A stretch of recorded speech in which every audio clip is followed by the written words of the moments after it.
Hey world, hey universe. So happy to be back here once again today, especially on this Mother's Day. So I've decided to go live like a I just wanted to try out something new. Number two, to save some time editing and uploading and things like that. So let me see how this goes. Okay. So first of all, today is Mother's Day. Of course, this does not mean that you should not celebrate your mother on other days, but this is a day maybe where you can think about all the fond memories that you have with your mother, who's present with you either in this physical realm of time and space or in the eternal realm not limited by time and space. Okay, so wherever your mother is, this is the day maybe to bring back some fond memories about her and to feel this overwhelming love that just oozes out of our heart the moment we think about our mothers.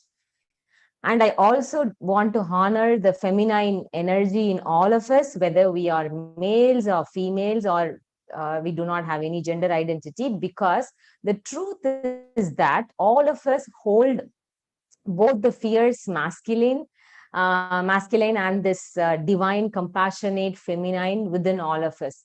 We could see that very well in animals, like be it the lioness or the fox or the rattlesnake or this alligator, like the moms in these animal creatures. If you really look at the masculine force that she carries within when it comes to protecting her child, you know that this feminine compassionate uh, ones also have this fierce masculine energy within us.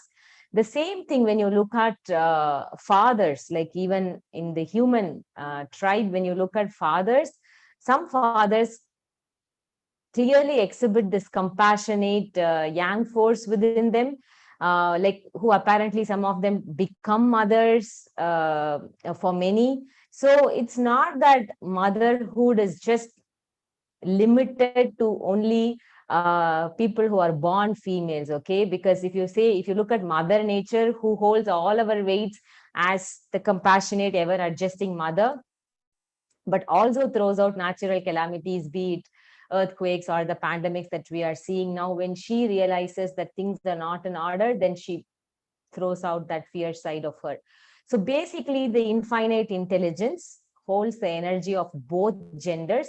It's all about nurturing and honoring this energy that is within us and teach our children that nothing is superior. It's not that masculine energy is superior or feminine energy is superior, but both these energies required to be honored and brought out when it is needed. So I have three short sort of thoughts to share with you on this beautiful day, specifically to mothers at this time of chaos. Okay, because I see that many mothers are draining their energies, taking care of work and families at this point, and also feeling very anxious and guilty about self care. Real stories, guys. The entire family is down with COVID, including the mother. But the mother, despite her illness, still continues to cook, nurture the family, and also, find that little time to take care of her, continuing to hold her pain. We hear many stories like this. And then there's another common story. Everybody at home is on to gadgets, be it online classes or working from home. And then these motherly figures, be it homemakers or be it, working mothers, they constantly trying to figure out balancing between work and life, managing the kitchen, the household chores, and also taking care of everybody in the family, be it feeding and nurturing and stuff like that. Like, dear mothers, as much as you can give, you should also feel good about receiving. Do not feel guilty about, you know, locking yourself inside a room or finding a space where you can find some time to sort of relax, watch your favorite show, or just take some deep breaths, do your meditation, yoga, prayer.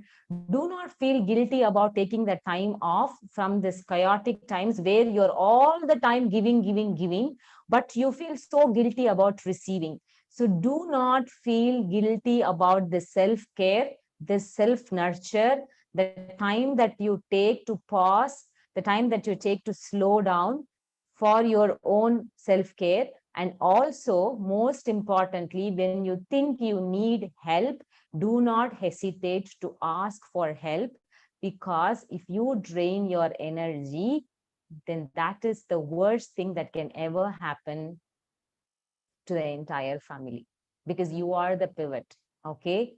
So draw boundaries, very important, and let the family members know the importance, because many of us do not draw boundaries. Many of us do not teach the family that having the time for our own self is important, because they take it for granted.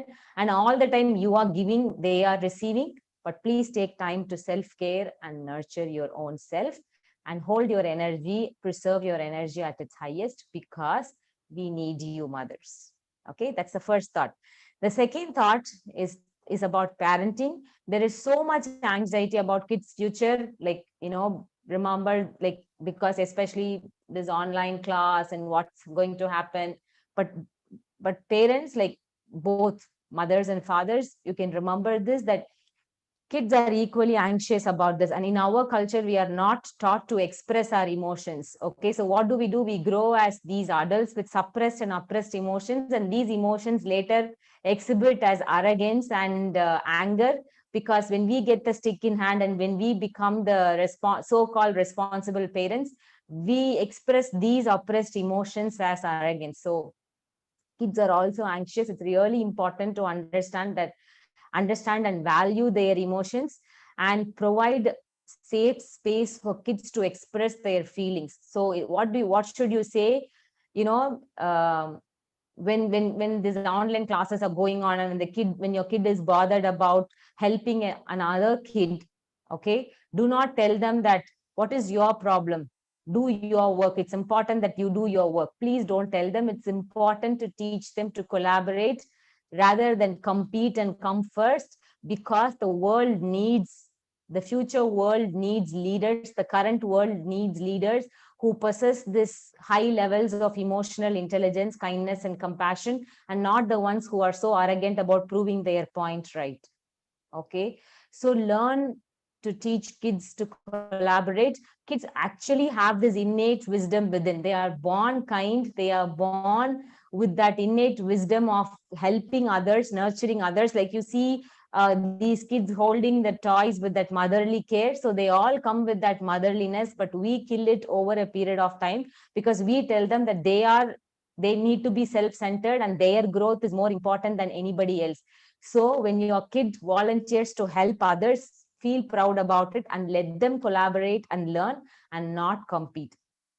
Don't tell them what is your concern about others. Okay, so when I talk about the safe space, what I mean by that is you should be very non-judgmental when they come over to you and express anything that they feel, be it anxiety or whatever it is about, any thoughts that may not even be relevant.